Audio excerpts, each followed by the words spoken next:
Hi, everybody. Thank you for joining us. I'm here with Dr. Terry Chance, and we are going to ask him questions about his experience with OSP. So, thank you so much for joining and for being here and answering these questions. I want to start off by asking how did you get your start to the OSP, and what was that journey? Well, first of all, hi, Alia, and thank you for having me. Uh, After a extensive career in the music industry, I returned back to college as a non-traditional student, working on my PhD at Texas Tech University to earn my doctorate in the fine arts and to be a generalist focused on theater and acting and directing as my infants. But during my program, I researched several months in Spain studying the arts and in Spain, which was so rich uh, in every area. But after returning home to Texas Tech, I was asked to attend at the conference in Chicago to present on my experience and research. It was there that I met Dr. Ann Pluto with my PhD chair and Annie. We all decided that Lesley University and working with the OSP would be a great place to complete my dissertation. So growing up on a ranch in Oklahoma and Texas and knowing the cowboy way of life led the direction to taking a Shakespeare production and turning it into a Western musical. So Annie and I took Merry Wives of Windsor and we turned it into Merry Wives of Windsor, Texas. Sure know how to get a man down. And it was with the Oxford Street Players that I was able to rewrite with Annie and for me to compose the songs and having acting classes on the cowboy way of life and the designing elements of theater. So this is when I joined Annie and the OSP and my marriage to Annie, the most incredible person I've ever met. My first moment with the OSP was real exciting, and I appreciate Lesley having me and the OSP players for this opportunity.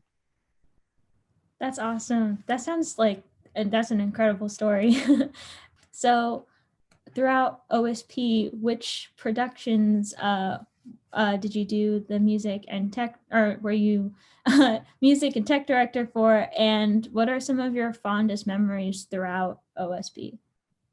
Well, as far as the music and the lighting and all of them for 10 years, but it was fun because we had a lot of students that were interested in these elements. So it also not only gave time to do the tech job, but it was also an opportunity to help students to learn these designing elements and also held acting classes. So with each production I was involved in over the 10 years in the OSP, there are always moments in each play that had the fondest of memories. Because with each new cast, crew, and designers, they all brought together in personal elements that made the difference for each production. And of course, there was the Merry Wives of Windsor, Texas, sure know how to get a man down. In this production, Annie made such wonderful cuts and rewrites, and I would add the cowboy lingo and logic to bringing a life of the Western flair. And that's from my experience of growing up on a cowboy ranch in Texas. But from a cowboy way of life, and as I said, growing up in Oklahoma, Texas, and having a family of cowboys, these changes were not very difficult for me. They sounded a lot like home and basically felt so natural, as you can tell by my accent. The songs that I composed were so fitting and incredibly fun to compose and sing. Songs like I'm the Romeo of my time for Falstaff, who says, I cheat and I lie and I get what I want. I'm a bull on the loose with no pride. I'm the Romeo of my time. And I wrote several songs, but this next one was a cute song that was sung by a 12-year-old. I Want to Be a Cowgirl of the Prairie, which just brought the whole house down with her singing it. But something that was very unusual about this production is that we also wrote in a territorial sheriff, which I played, and I sang a prologue that told the story about the Merry Wives of Windsor, Texas. And later on in the production, I'm the one that arrested Falstaff in the end. And one of the most funniest things that happened in this production is at the end of the show, when I was arresting Falstaff, I pulled out my gun out of my holster. Well, he pulled his out at the same time, and both of our holsters broke and fell to the ground. Everybody was hysterical. This was live theater at its best. But something that wasn't supposed to happen turned out to be a great thing. So that was a fun moment that I had with Falstaff. It was all the saloon girls and the band and everything, and Falstaff, all of them. It was all they could do to just crack up from laughing. But when the audience started laughing, it's easy to break that fourth wall in Shakespeare. So we all started laughing. So that was a fun moment that I'll never forget.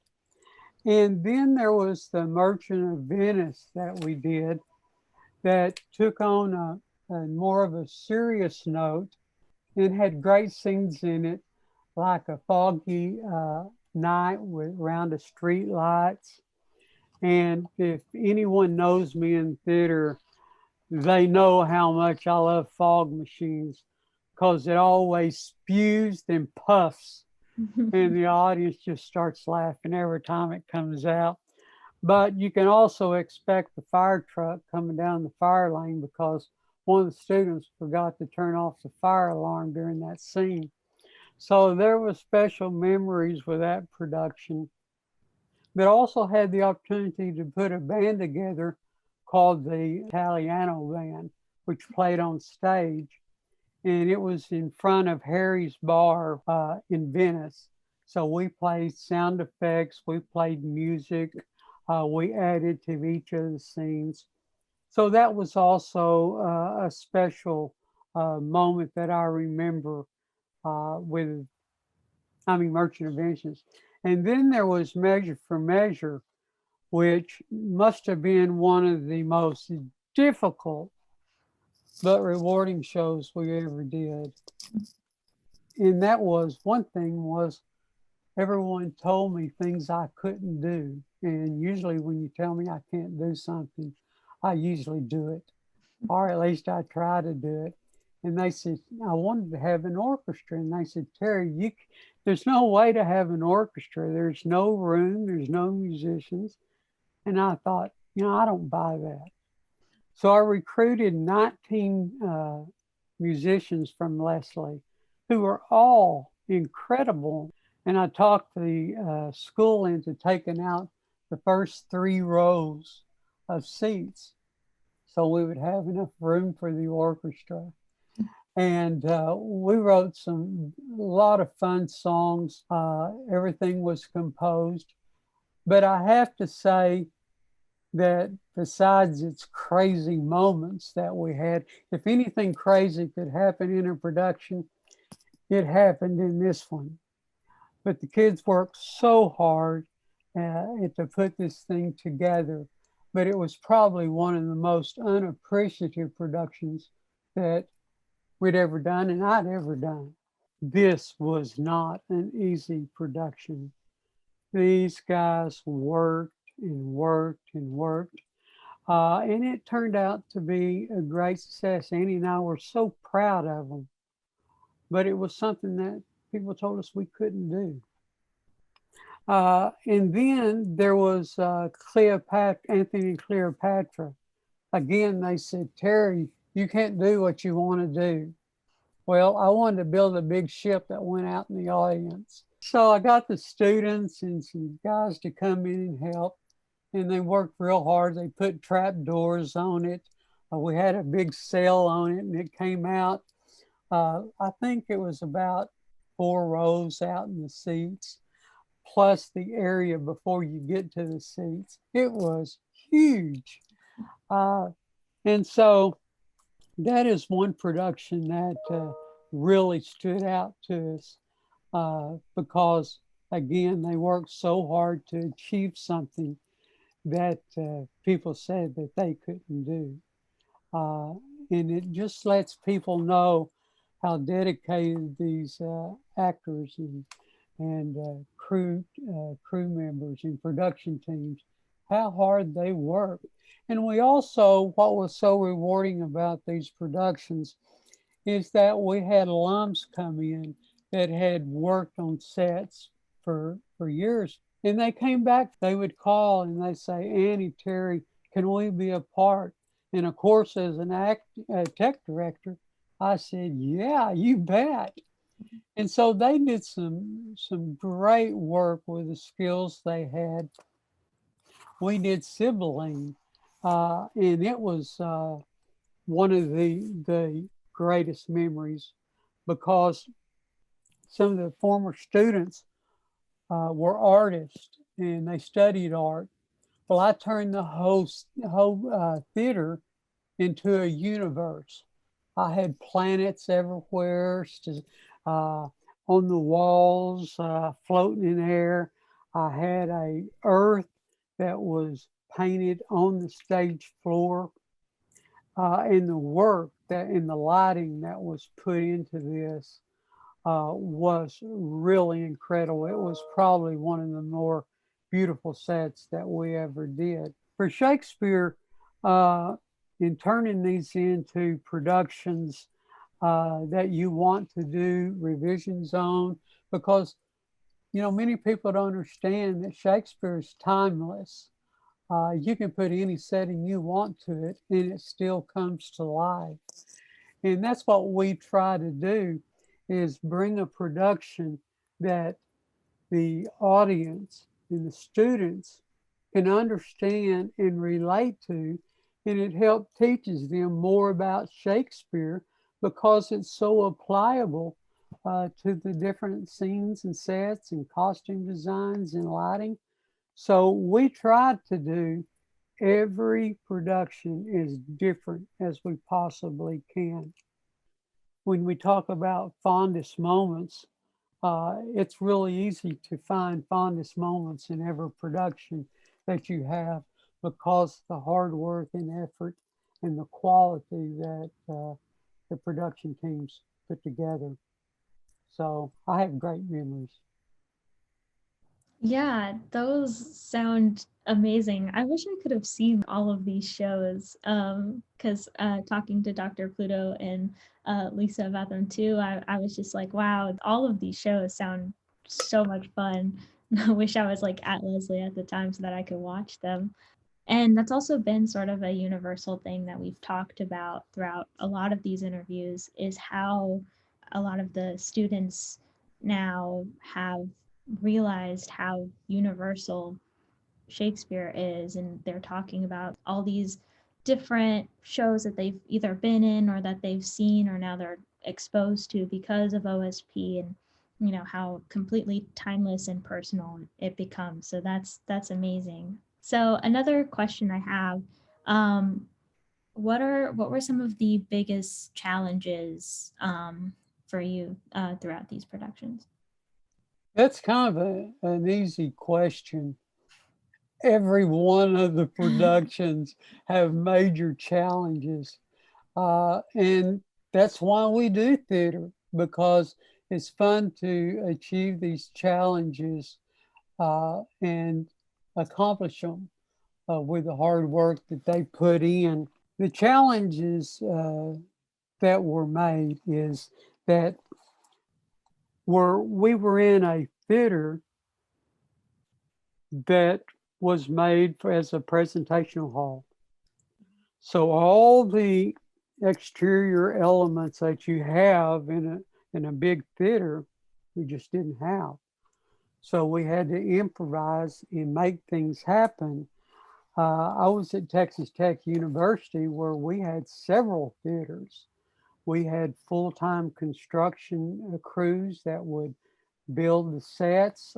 We had full-time faculty members that did the designing and taught the lighting design. And we had a music department, a dance department. And to be honest with you, uh, uh, it's easy to do theater when you have all these things available to you. Mhm. And it's easy to be successful because you have such a collaborative effort. Uh, the actors don't have to worry about building sets and design. They get to work on acting.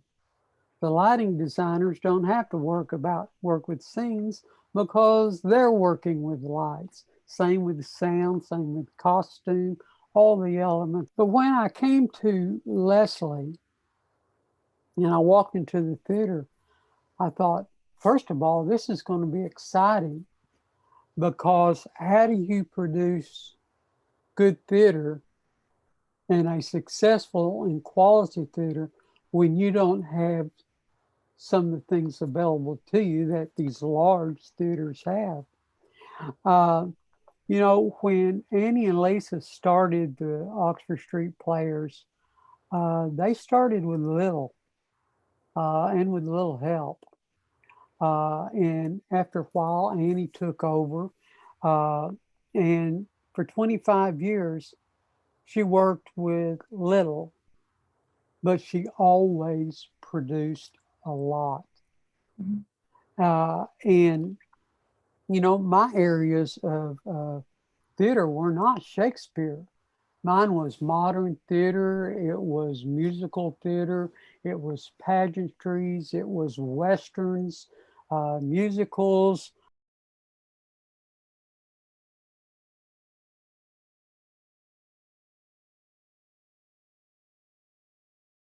That was my element. And now I'm coming to a theater that does Shakespeare. And to be honest with you, and I've told Annie this, I said, Annie, I don't like Shakespeare. I said, it's just not my element. But a beautiful thing involved out of this is because Annie is one of the most incredible teachers of Shakespeare I have ever seen. She lives and breathes it. She loves it. And so not only does she teach it, but she lives it through studying and researching every day. And so by working with Annie on these productions and starting out with a Western that I was very familiar with and seeing Shakespeare come to life, man, I come to appreciate it. And it wasn't long until I told Annie, I said, Annie, I was so wrong. I said, just because I wasn't used to it. But I said, this has been such a wonderful experience. I love Shakespeare now because you can do so many things with it. And Annie, the way she does her rehearsals, I really respect her.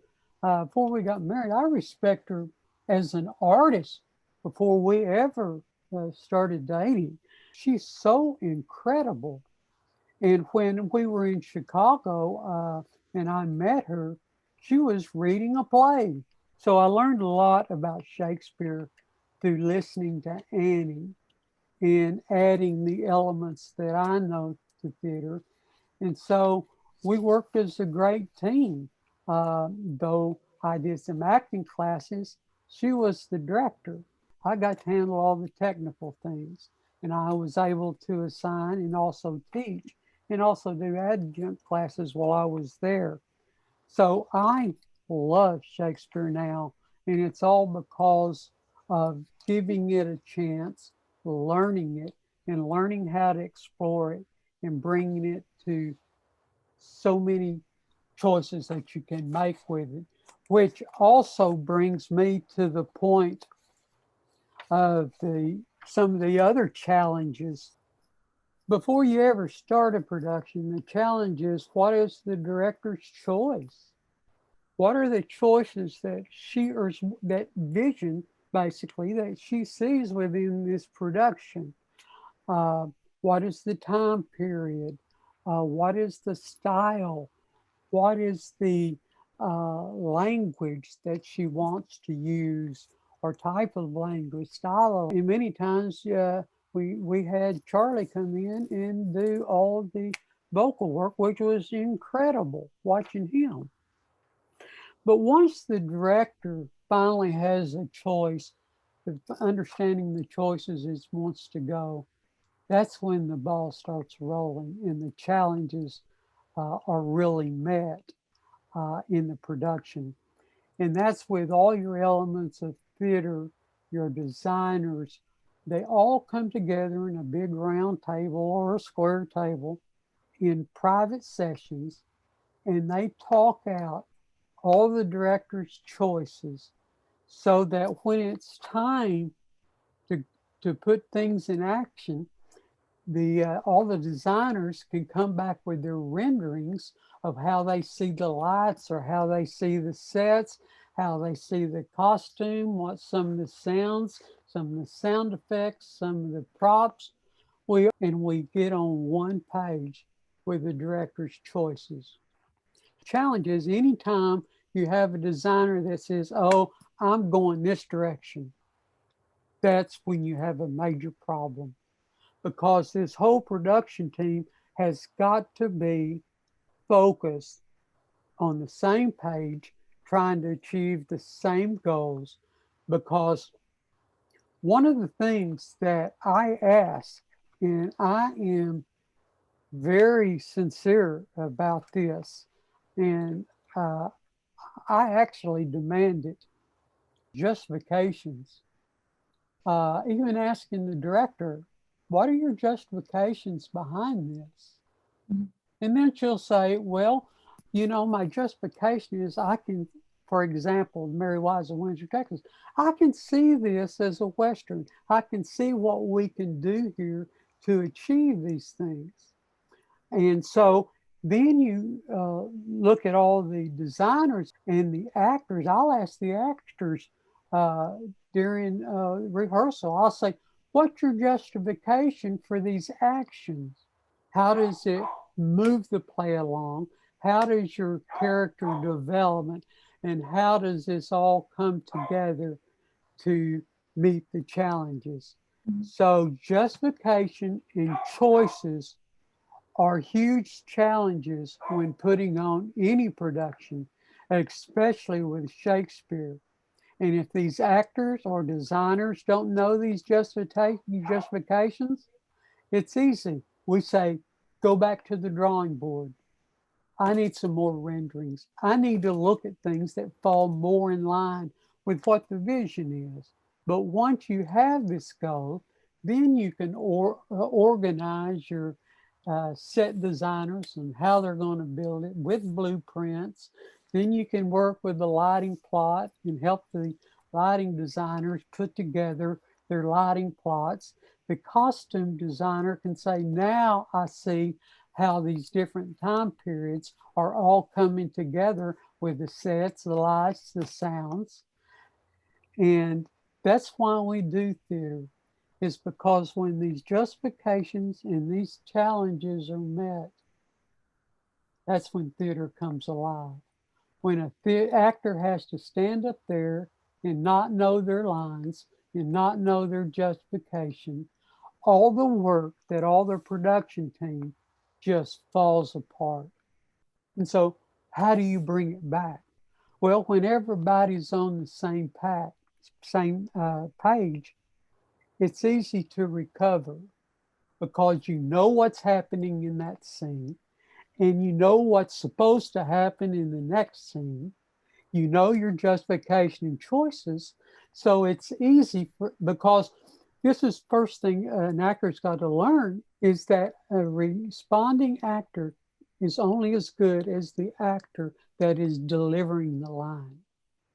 So if this actor doesn't deliver the line correctly, the actor that is spoken to has got to remember where they're supposed to be and continue the story.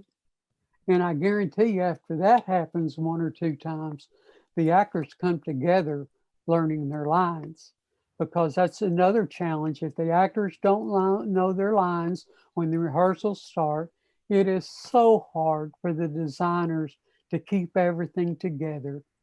And I'll mention one more challenge that was huge, and this kind of falls into your area, is that stage management is not really taught at Lesley the way professionals theater do it. Because when you learn stage management, you can go to any theater, any professional theater, any community theater. The process is the same. You do the same thing for every production. And when your stage manager calls the shots, it's easy for the director to do their job. But if the director has to step in and say, stage manager, you need to get them to pay attention back there, or who's not here for rehearsal? How come we're not on this scene? All of these things that the stage manager has to know and learn, besides the backstage managers knowing where all the cues are. That is a major challenge. So as the productions go on at Lesley, it's a teaching environment from day one. No matter what element you're in, with every production, you usually have new cast and new production team. You'll have coming back that you can lean on to help teach, but there's still teaching of actors. There's one production I had to do where everyone nearly in there didn't know how that when a spotlight came down or a special light came down on the stage that the actor was supposed to move to it. So I had to develop colored spots all over the stage that I could cue up and cue down for that actor to learn to go to on their blocking. So all the way through, you have to evaluate where you are in your production at the beginning of it to see what you can do to help these actors come together and the crews to come together to make a successful show. So challenges, there's just not one, two, or three, or one or two shows. They're in every production. And theater is known for people that say, fix it. I don't care what's wrong, fix it. It's just a wonderful thing that when it all comes together, how beautiful it is to present. And that is one of the most exciting things that you can do in the Marion Theater that doesn't have all the big things that the big production theaters have. And when you accomplish those elements, it's great. Yeah, I totally agree. I've been in a lot of productions and a lot of shows, both on stage and off stage. I've done like tiny shows and like black box, and Yeah. like every time, like there's so much stress, and I feel like sometimes all my hair is gonna fall out or something by the time you just get on stage, or that first cue comes on. It's like a weight has been like lifted, and instead of all that stress and challenges, they all just become like excitement and like this great performance. And so I'm so excited to see what everybody does with this production, because it's such a unique experience, and unfortunately it can't be live. Speaking with everybody and talking to everybody, it's they've learned so much, and there's still that excitement that happens. Sure. And this is where theater must be pushing the envelope. Okay, seriously, because theater is revolving. It's always moving in directions, going to places you've never been. And that's one thing about the black box. It's experimental space where you can try new things and do a lot of new things. And because of this pandemic, it's forced people into areas that are not within their comfort zones. Mm. But it's a great thing for theater because you're learning new developments and techniques through film, through the process, and theater is all about process, Mhm. learning the process.